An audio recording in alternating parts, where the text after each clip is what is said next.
Hello ಸ್ನೇಹಿತರೆ, welcome back to my channel. ಮತ್ತೊಂದು ವ್ಲಾಗ್ಗೆ ನಿಮಗೆಲ್ಲ ಸ್ವಾಗತ. ತುಂಬ ದಿನದಿಂದ ಕಮೆಂಟ್ ಸೆಕ್ಷನಲ್ಲಿ ಕೆಲವು ಕ್ವೆಶನ್ಸ್ ಇದೆ. ಸೊ ಆ ಕ್ವೆಶನ್ಸ್ಗೆ ನಾನು ಆನ್ಸರ್ ಮಾಡಿಲ್ಲ, ಯಾಕಂದರೆ ಟೈಪ್ ಮಾಡ್ಕೊಂಡು ಕೂರೋಕ್ಕಿಂತ ಐ ಥಾಟ್ ಒಂದೇ ಸಲ ಎಲ್ಲ ಮೆಸೇಜ್ನು ಓದಿ ಅಂದರೆ ಇದರಲ್ಲೇ ಈ ವಿಡಿಯೋಲನ್ನು ರೆಸ್ಪಾಂಡ್ ಮಾಡೋಣ ಅಂತ.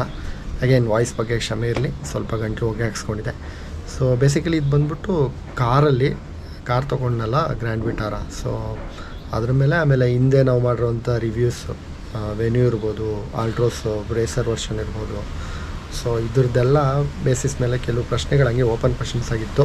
ಸೊ ಅದರಿಂದ ಈ ವಿಡಿಯೋಲಿ ನಿಮಗೆ ಡೀಟೇಲಾಗಿ ಹೇಳ್ಬಿಡ್ತೀನಿ.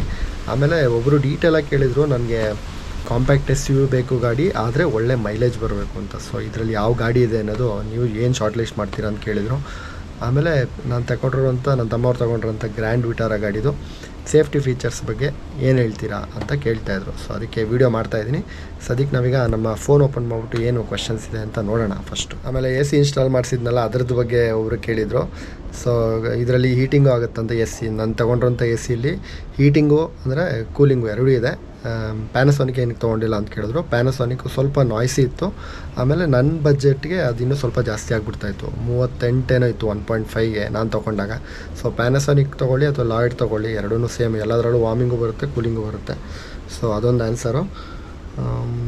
ನೆಕ್ಸ್ಟ್ ಪ್ರಶ್ನೆ ಬಂದು, how is the safety features in grand Vitara? ನಮ್ಮ ಲಾಸ್ಟ್ ಡೆಲಿವರಿ ವಿಡಿಯೋ ಯಾರು ನೋಡಿಲ್ಲ ಅವ್ರು ಇಲ್ಲಿ ಚೆಕ್ ಮಾಡಿ.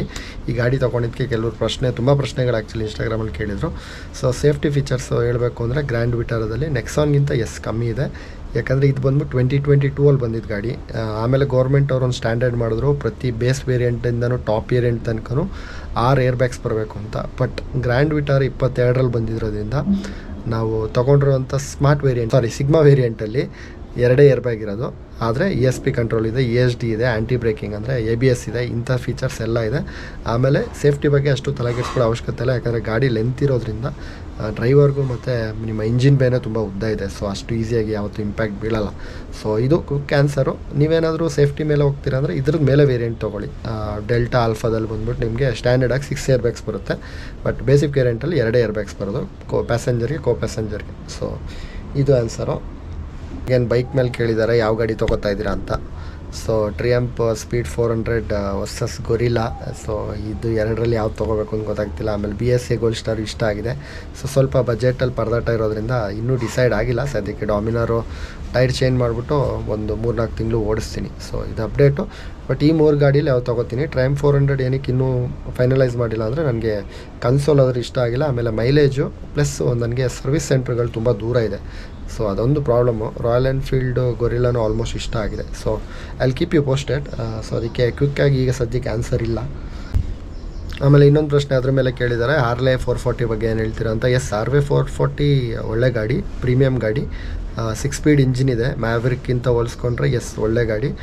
ಬಟ್ ಅದರ ಟಾಪ್ ಸ್ಪೀಡ್ ಬಂದ್ಬಿಟ್ಟು ಬರೀ 140. ಸೊ ಅದರಿಂದ ಆ್ಯಸ್ ಎ ಫ್ಯಾಮಿಲಿ ಮ್ಯಾನ್ ನನಗೆ ಒಂದ್ಸಲ ಅನಿಸುತ್ತೆ, ಕ್ರೂಸಿಂಗ್ ಕಂಟ್ರೋಲು ಅಂದರೆ ಕ್ರೂಸಿಂಗ್ ಕಂಫರ್ಟೇಬಲ್ನೆಸ್ ಎಲ್ಲ ನೋಡಿದ್ರೆ ಟ್ರಿಯಮ್ಗಿಂತನೂ ಹಾರ್ಲೆ ತುಂಬ ಚೆನ್ನಾಗಿದೆ. ಬಟ್ ಪ್ರೈಸು ಸ್ವಲ್ಪ ಜಾಸ್ತಿ ಆಗೋಗುತ್ತೆ, 320. ಸೊ ಅದಕ್ಕಿಂತ ನಾನು ಇನ್ನೊಂಚೂರು ಸ್ಟ್ರೆಚ್ ಮಾಡಿ ಇಂಟರ್ಸೆಪ್ಟ್ರೆ ಆ ಥರ ಗಾಡಿಗಳು ತೊಗೋಬೋದಲ್ಲ. ಸೊ ಅದರಿಂದ ಬಜೆಟ್ ಆಲ್ಮೋಸ್ಟ್ ನಾನು 320 ಒಳಗಡೆ ಇಡ್ತಾಯಿದ್ದೀನಿ. ಹಾರ್ಲೆಗೆ ಅಷ್ಟು ಕೊಡಬೇಕಾ ಅನ್ನೋದು ಒಂದು ಕ್ವೆಶನ್ ಆಗಿತ್ತು. ಸೊ ಅದರಿಂದ ಆ ಗಾಡಿ ನಾನು ನೋಡೋಕ್ಕೆ ಹೋಗಿಲ್ಲ. ಆಮೇಲೆ ಮುಂದಿನ ಪ್ರಶ್ನೆ ಬಂದ್ಬಿಟ್ಟು, ಗ್ರ್ಯಾಂಡ್ ವಿಟಾರ ಎಷ್ಟಾಯಿತು ಆನ್ ರೋಡ್ ಪ್ರೈಸು? ಹಳೆ ವಿಡಿಯೋಲಿ ಹೇಳಿದ್ದೀನಿ 1360 ಆಗಿದೆ. ಸೊ ಏನೇನು ಆಕ್ಸರೀಸ್ ಹಾಕ್ಸ್ತಿದ್ದೀರಾ ಅಂತ ಕೇಳ್ತಾ ಇದ್ದಾರೆ. ಇದರಲ್ಲಿ ಬಂದ್ಬಿಟ್ಟು 2 ಸ್ಪೀಕರ್ ಬರೋದು. ಫಸ್ಟು ಸ್ಪೀಕರ್ಸ್ ಚೇಂಜ್ ಮಾಡಿಸ್ತೀವಿ. ಆಮೇಲೆ ರೂಫ್ ರೇಲ್ ಬರೋಲ್ಲ. ರೂಫ್ ರೇಲ್ ಅಂದರೆ ಗೊತ್ತಲ್ಲ, ಇಲ್ಲಿ ಇಮೇಜ್ ಬರ್ತಾ ಇರಬೇಕಾದ್ರೆ ನೋಡಿ ಮೇಲ್ಗಡೆ, ಅದೊಂದು 6000 ಆಗುತ್ತೆ, ಅದು ಹಾಕ್ಸ್ತೀವಿ. ಆಮೇಲೆ ಒಂದು 30,000 ಒಳಗಡೆ Blaupunkt, circuit, punch, component plus speakers. So plus infotainment system. So ಇದನ್ನು ಚೇಂಜ್ ಮಾಡಿಸ್ತೀವಿ. ಆಮೇಲೆ ಸಣ್ಣದು ರೈನ್ ವೈಸರ್ಸು. ಸೊ ನನ್ನ ಬಜೆಟು ಕೇಳಿದ್ರೆ ನನ್ನ ತಮ್ಮವ್ರಿಗೆ ಹೇಳಿರೋದು ನಾನು ಬಂದ್ಬಿಟ್ಟು ಒಂದು 55,000 to 60,000 ಆಲ್ಮೋಸ್ಟ್ ಟಾಪ್ ಎಂಡ್ ಥರ ಮಾಡಬೇಕು ಅಂತಿದ್ದೀವಿ. ಸೊ ಡೀಟೇಲ್ ವೀಡಿಯೋ ಎಲ್ಲ ನೆಕ್ಸ್ಟ್ ಇನ್ಸ್ಟಾಲೇಷನ್ ವೀಡಿಯೋಸ್ ಬರುತ್ತೆ. ನೀವೇನೋ ಚಾನಲ್ಗೆ ಮೊದಲನೇ ಬಾರಿ ಬಂದಿದ್ದರೆ, ಕಾರ್ ತೊಗೊಳ್ಳೋ ಪ್ಲ್ಯಾನ್ ಮಾಡ್ತಾಯಿದ್ರೆ ದಯವಿಟ್ಟು ಸಬ್ಸ್ಕ್ರೈಬ್ ಆಗಿರಿ. ಬಿಕಾಸ್ ಮಾರುತಿ ಟಾಟಾ ಗಾಡಿಗಳಲ್ಲಿ ಏನೇನು ಆಕ್ಸರೀಸ್ ಹಾಕ್ಸ್ಬೋದು ಅನ್ನೋದನ್ನ ಡೀಟೇಲಾಗಿ ಮುಂದಿನ ವೀಡಿಯೋಸಲ್ಲಿ ಖಂಡಿತವಾಗೂ ಬರುತ್ತೆ. ಯಾಕಂದರೆ ಲೋಕಲ್ ಶಾಪಲ್ಲೆಲ್ಲ ವಿಚಾರಿಸ್ತಾ ಇದ್ದೀನಿ ಏನೇನು ಆಕ್ಸರೀಸ್ ಎಷ್ಟು ಪ್ರೈಸ್ ಆಗುತ್ತೆ ಅನ್ನೋದು. ಸೊ ಅದರಿಂದ ಐ ಥಿಂಕ್ ಈ ಚಾನಲ್ ನಿಮಗೆ ಹೆಲ್ಪ್ ಆಗುತ್ತೆ. ಸೊ ಸ್ಟೇ ಟ್ಯೂನ್ಡ್ ಆಗಿರಿ. ಸೊ ಆಲ್ಮೋಸ್ಟ್ ನಮ್ಮ ಬಜೆಟು ಬಂದ್ಬಿಟ್ಟು ಒಂದು 55 to 60. ಏನೇನು ಅಂದರೆ ಹೇಳ್ದ ಸ್ಪೀಕರ್ಸ್, ಇನ್ಫೋಟೈನ್ಮೆಂಟ್ ಸಿಸ್ಟಮು, ರೂಫ್ ರೈಲು, ರೈನ್ ವೈಸರ್ಸು, ಮಡ್ ಫ್ಲಾಪ್ ಎಲ್ಲ ಅವರೇ ಕೊಟ್ಬಿಟ್ಟಿದ್ದಾರೆ. ಇನ್ನು ಚಿಕ್ಕದು ರೋಡ್ ಆ್ಯಂಡ್ ಡಿವೈಸು. ಸೊ ಈ ಥರದ್ದೆಲ್ಲ. ಆಮೇಲೆ ಡಾಮಿನೇಟ್ ಟೈರ್ ಚೇಂಜ್ ಯಾವಾಗ ಮಾಡಿಸ್ತೀರಾ? Yes, Apollo Alpha R C8 tyres almost ಈ ವಾರದಲ್ಲಿ ಹಾಕ್ಸೋದಿದೆ. ಸೊ ವೀಡಿಯೋ ಒಂದು 5-6 ಡೇಸ್ ಬಿಟ್ಟ ಮೇಲೆ ಬರುತ್ತೆ ಸ್ನೇಹಿತರೆ, ದಯವಿಟ್ಟು ಸ್ಟೇ ಟ್ಯೂನ್ಡ್ ಆಗಿರಿ. ಇನ್ನು ತುಂಬ ಜನ ಕಂಗ್ರ್ಯಾಚುಲೇಟ್ ಮಾಡಿದ್ದೀರಾ ನನ್ನ ತಮ್ಮನ ಗಾಡಿಗೆ. Thank you so much. Actually ರಿಪ್ಲೈನೂ ಮಾಡಿದ್ದೀನಿ ಪ್ರತಿಯೊಂದು ಕಮೆಂಟ್ಗಳು. ಆಮೇಲೆ ಇಲ್ಲಿ ಯಾರೋ ಒಬ್ಬರು ಹೆಡ್ಲೈಟ್ ಬಗ್ಗೆ ಕೇಳಿದ್ದಾರೆ, ಸುಜುಕಿ ಆಕ್ಸಿಸ್ದು ನಾನು ವೀಡಿಯೋ ಮಾಡಿದ್ರಲ್ಲ ಅದ್ರ ಮೇಲೆ. ಹೆಡ್ಲೈಟ್ ಚೆನ್ನಾಗಿದೆ, ಆ್ಯಕ್ಟಿವ್ ಅಷ್ಟೇ ಇದೆ, ನಿಮಗೆ ಅಷ್ಟೇನು ಥ್ರೋ ಬರೋಲ್ಲ. ಬೇಸಿಕ್ಲಿ ಬಂದು ಇದೆಲ್ಲ ಸಿಟಿ ಕಮ್ಯೂಟರ್ಸ್ ಅಲ್ವಾ, ಸೊ ನೀವು ಬೈಕ್ ಅಷ್ಟೆಲ್ಲ ಎಕ್ಸ್ಪೆಕ್ಟ್ ಮಾಡೋಕ್ಕಾಗಲ್ಲ. So but more then sufficient ಆಕ್ಸಿಸ್ದು ಹೆಡ್ಲೈಟ್ಸು. ಆಮೇಲೆ one main topic, I think ಈ ವಿಡಿಯೋಲಿ ನಾನು ಕ್ಯಾಪ್ಷನ್ ಆಗು ತಮ್ನೆಲ್ಲಾಗು ಇದನ್ನೇ ಯೂಸ್ ಮಾಡ್ತೀನಿ. ತುಂಬ ಜನ ಕೇಳ್ತಾ ಇದ್ದೀರಾ ಕಾಂಪ್ಯಾಕ್ಟ್ SUVಯಲ್ಲಿ ಮೈಲೇಜ್ ಕೊಡುವಂಥ ಗಾಡಿ ಯಾವುದು ಅಂತ. ನಾವು ತೊಗೊಂಡಿದ್ದ ತಕ್ಷಣ ಗ್ರ್ಯಾಂಡ್ ವಿಟಾರನ್ನು ಮೈಸೂರಿಗೆ ಹೋಗ್ಬಿಟ್ಟು ಬಂದ್ವಿ. ಇದು ಹೈಬ್ರಿಡು, ಬ್ಯಾಟ್ರಿ ಪ್ಲಸ್ ಪೆಟ್ರೋಲಲ್ಲಿ ವರ್ಕ್ ಆದ್ರೂ ನೀವು 120 ಮೇಲೆ ಹೋಗ್ತಿದ್ದಂಗೆ ಗಾಡಿ ಮೈಲೇಜ್ ಫುಲ್ ಡ್ರಾಪ್ ಆಗುತ್ತೆ. So it means not A major difference. ತುಂಬ ಜನ ಗಾಡಿ ತೊಗೊಳ್ದೇ ಟಾಟಾಗೆ ಬೈಯಕ್ಕೆ ಸ್ಟಾರ್ಟ್ ಮಾಡ್ತಾರೆ, ಮೈಲೇಜ್ ಇಲ್ಲ ಅಂತ. ಆ್ಯಸ್ ಎ ಟಾಟಾವನ್ನು ನಾನು ಹೇಳ್ತೀನಲ್ಲ, ಗಾಡಿ 100 ಒಳಗಡೆ ಹೋದರೆ ಒಳ್ಳೆ ಮೈಲೇಜ್ ಬರುತ್ತೆ, ಒಂದು 17-18 ಬರುತ್ತೆ.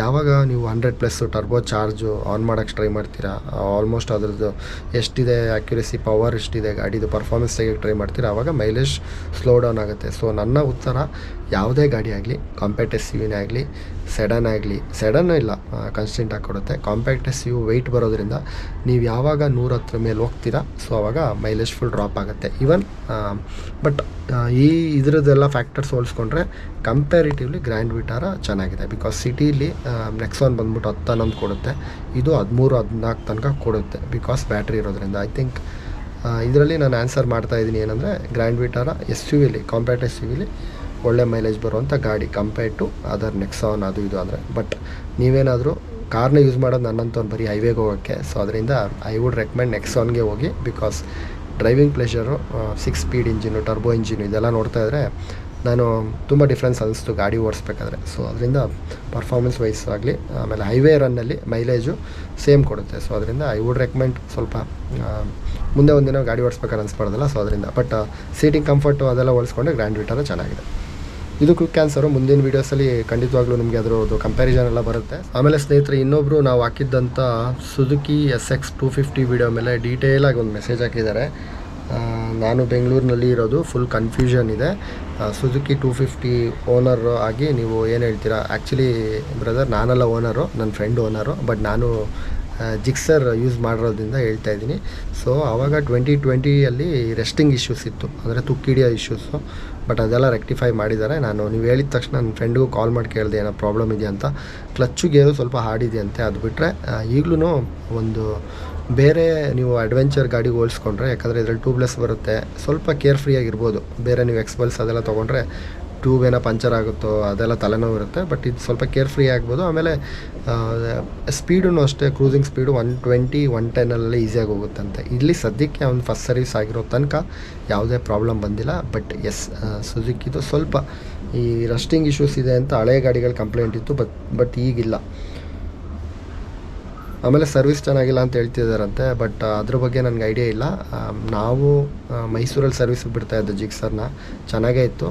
ಬಟ್ ಈಗಿರುವಂಥ ಕಂಪ್ಲೇಂಟ್ಸ್ ಏನಂದರೆ ಪಾರ್ಟ್ಸ್ ಅಷ್ಟು ಬೇಗ ಸಿಗೋಲ್ಲ. ಆಮೇಲೆ ಅವರು ಫೋಕಸಿಂಗ್ ಬಂದ್ಬಿಟ್ಟು ಬರೀ ಆಕ್ಸಿಸ್ ಮೇಲೆ ಮಾಡ್ತಾಯಿದ್ದಾರೆ, ಈ ಬೈಕನ್ನ ಚೇಂಜ್ ಮಾಡೋಕ್ಕೂ ನೋಡ್ತಾ ಇಲ್ಲ. ಸೊ ಅದರಿಂದ ನೀವು I would recommend Indian brand, ಬಜಾಜ್ಗೆ ಆ ಥರದಕ್ಕೆ ಹೋಗಿ.